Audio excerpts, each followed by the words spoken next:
generally pretty comfortable if I ask you to solve an equation with a variable in it to get a number answer.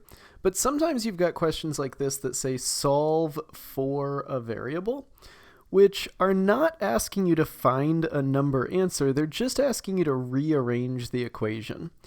And it's basically the same as normal solving, except that instead of one side getting just number answers all the time, it sort of just becomes this ugly mess. But that's okay.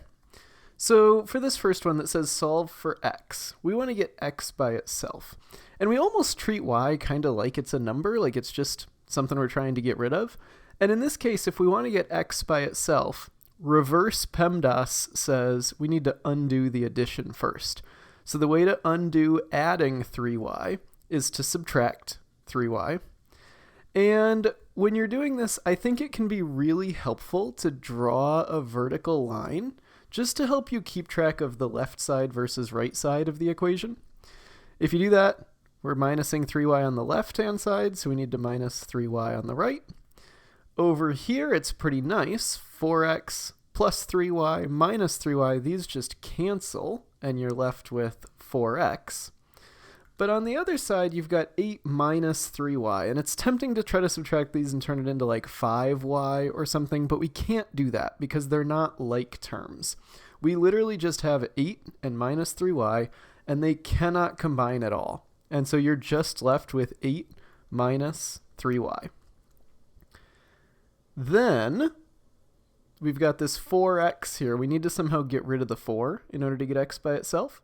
So we'll divide by 4. Divide by 4. And what that means is we're left on this side with just x, which is great. This side became much prettier. On this side, not so good. When we divide by 4, you're essentially dividing each of the parts by 4. So 8 divided by 4 is 2. And then over here, 3 divided by 4 doesn't have a very nice answer. We can just leave it as a fraction and just call it 3/4 y. Over here, I've got another example. Some examples tend to be very addition and subtraction-y, and some examples tend to be more multiplication and division-y. And so this is an example like that.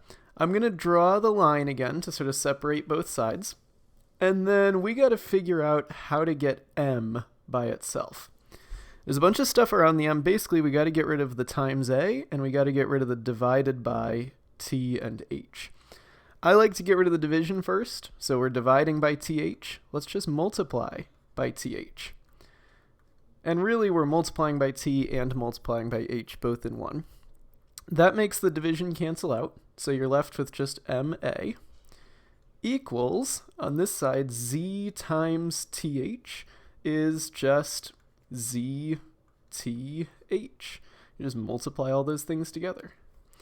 And then again, we're trying to solve for m. We want to get m by itself.